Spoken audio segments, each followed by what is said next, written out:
हमारे व्यस्त जीवन में ईश्वर की आवाज, एक जागना, नींद से जागना है जो हम रोज सुबह सोकर जागते हैं और अपनी आंखें खोलकर इस सुंदर दुनिया को देखते हैं। एक जागना आध्यात्मिक जागना है जिसमें हम अपनी होश में आते हैं, चेतनापूर्ण होकर हम अपना जीवन जीना शुरू करते हैं, बुराई और पाप से दूर भागते हैं। होशपूर्वक जीवन जीकर हम अच्छाई और सच्चाई का चुनाव करते हैं। आज हम ईश्वर के इस वचन पर विशेष चिंतन करें।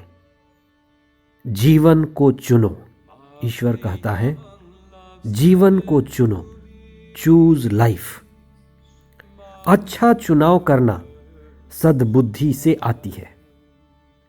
ये 40 का समय सद्बुद्धि और चेतनापूर्ण जीवन जीने के लिए हमें मिला हुआ है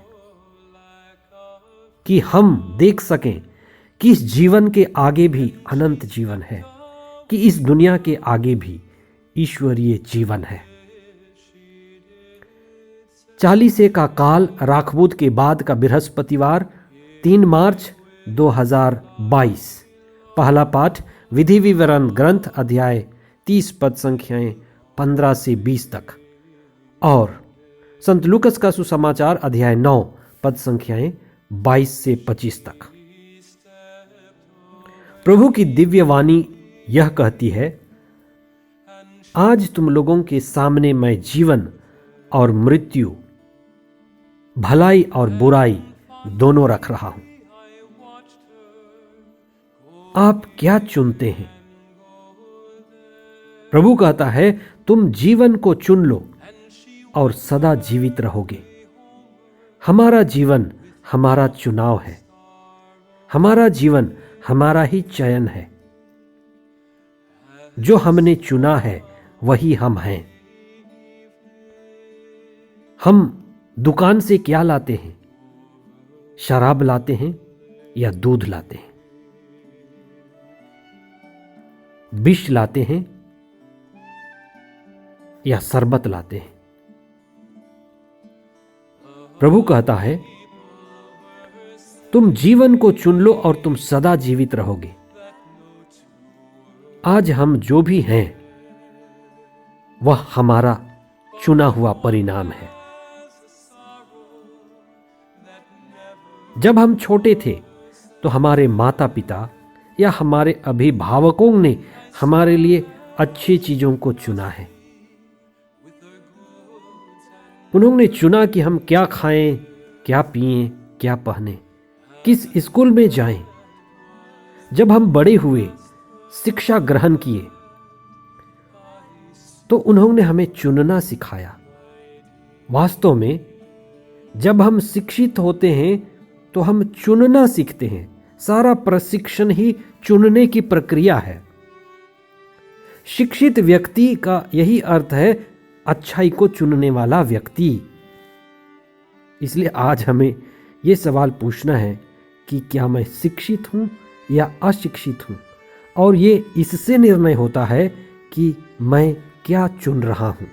क्या मैं जीवन चुन रहा हूं? अगर मैं मृत्यु चुन रहा हूं, जहर चुन रहा हूं, मृत्यु के साथ गले लगा रहा हूं, तो मैं शिक्षित नहीं हूं। शिक्षा का उद्देश्य है सही का चुनाव करना। सारी शिक्षा का परम उद्देश्य एक है, असली का चयन। आध्यात्मिकता का मार्ग ही जीवन व सत्य का मार्ग है। धर्म ग्रंथ में जीवन क्या है, इस पर आज आप चिंतन करें। ईसा ही जीवन है, ईसा ही सत्य मार्ग और जीवन है। उनकी शिक्षा जीवन है, उनके साथ संगति जीवन है, उनके जैसे ही पवित्र आत्मा में जीवन असली जीवन है। ईसा के प्रति चेतना, ईसा के जैसे ही सजग सचेत होकर के ईश्वरीय जीवन जीना ही असली जीवन है। जीवन का सही चयन अर्थात सत्य, ईश्वर, सच्चाई, अच्छाई का चुनाव और ईश्वर के नियम और उसके आदेशों का पालन करना, वास्तव में जीवन के मार्ग में बढ़ना है। ईश्वर ने आदम और हेवा को अदन वाटिका में रखकर यही आदेश दिया था कि तुम सही का चुनाव करो, मैंने तुम्हें अपना प्रतिरूप बनाया है। जैसे तुम्हारा चुनाव होगा वैसे ही तुम्हारा जीवन होगा। इसलिए सही का चुनाव ही तुम्हें सही जीवन की ओर ले जाएगा। आदम ने ईश्वर की आज्ञा को नहीं मानी। आदम ने बहकावे में आकर हेवा यानी अपनी भ्रमित पत्नी की बात सुनी और वह बुराई की ओर गया, ईश्वर के आज्ञा का उल्लंघन किया। हेवा ने सांप को सुना। सांप को सुनने का अर्थ है अपने से नीचे छोटे जीव को सुनना और ईश्वर का तिरस्कार करना। इसलिए उसके परिवार में विनाश आया। आदम और हेवा को अदन वाटिका से बाहर निकाल दिया गया। कैन ने अपने ही एकमात्र भाई की हत्या की और उस परिवार में खून, हत्या, हिंसा फैल गया। सांप पशु के स्तर का है और जब हम अच्छाई और सच्चाई में चेतना में ऊपर नहीं उठते हैं तो हम नीचे गिरते हैं। जो हमें वासना, तृष्णा, कामना और अहंकार, बुराई व कपट से जोड़ता है। सांप और शैतान इसी का प्रतीक है। ईश्वर की आज्ञा हमारे हृदय में लिखा हुआ है। जैसे नबी यिर्मयाह कहते हैं, ईश्वर की आज्ञा हमारे हृदय में अंकित है। हमारी अंतरात्मा जानती है कि क्या अच्छा है या क्या बुरा है। इसलिए 40 के इस समय में आप कुछ समय निकालकर मौन हो जाएं और अपनी अंतरात्मा की आवाज़ सुने, अपनी अंतरात्मा को साफ रखें। जब हम कृपा की दशा में हैं, ईश्वर की आज्ञाओं का पालन करते हैं और ईश्वर की पवित्र आत्मा द्वारा संचालित हैं, तब हमारी अंतरात्मा शुद्ध होती है, हम सद्बुद्धि में होते हैं और हम जीवन का चुनाव करते हैं। ईश्वर की संगति में होकर हम उसकी मर्जी पूरी करते हैं। पुराने व्यवस्थान में ईश्वर मनुष्य के सामने जीवन और मृत्यु के चुनाव के लिए उसे छोड़ देता है और प्रज्ञा और पवित्र आत्मा के अभाव में और उसको ठुकरा कर व्यक्ति मृत्यु को चुनता है। लेकिन नए व्यवस्थान में बातें कुछ अलग हैं। ईश्वर अपने पुत्र ईसा को हमारे बीच भेजा, जो हमें स्वयं सिखाने आए। हमारे जैसे जीवन जीकर, हमारे बीच रहकर, हमारी वाणी और बोली बोलकर हमें उन्होंने सिखाया कि कैसे हम प्रतिदिन ईश्वर को चुन सकते हैं, कि कैसे प्रतिदिन हमें ईश्वर की मर्जी पूरी करनी है। आज के सुसमाचार में संत लूकस का महावाक्य है जिसमें वे कहते हैं कि प्रतिदिन अपना क्रूस उठाकर मेरे पीछे चलो। इसका गहरा अर्थ है प्रतिदिन ईश्वर का चुनाव करो, प्रतिदिन सद्बुद्धि में रहो, प्रतिदिन प्रकाश और पवित्र आत्मा से भरो, प्रतिदिन प्रार्थना करो, प्रतिदिन प्रभु की भक्ति और ईश्वर के समर्पण में अपने जीवन को संचालित करो।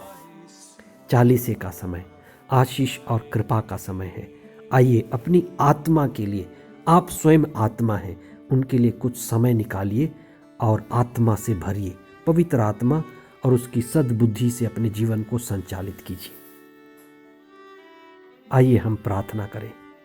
हे प्रभु, धन्यवाद देते हैं इस सुंदर समय के लिए, आशीष और कृपा भरे समय के लिए। आपने हमें अपने प्रतिरूप बनाया, नर और नारी के रूप में बनाया, हमें सद्बुद्धि, विवेक और पवित्र आत्मा प्रदान किया है। तेरा दिव्य वचन हमारे पास है। हमें आशीर्वाद दीजिए कि हम कृपा की दशा में रहें, अच्छाई और सच्चाई की ओर बढ़ें, तेरे दिव्य वचन को पढ़ें और उसके द्वारा अपने जीवन को आगे बढ़ाएं। हमारे अंदर आध्यात्मिक चेतना आए कि हम अच्छाई का चुनाव करें, सच्चाई के साथ खड़े हों और बुराई से दूर जाएं, बुराई का परित्याग करें और प्रकाश में जीवन बिताएं। पवित्र आत्मा हमारे जीवन को संचालित करे। ये प्रार्थना हम करते हैं हमारे प्रभु ख्रिस्त के द्वारा। आमीन।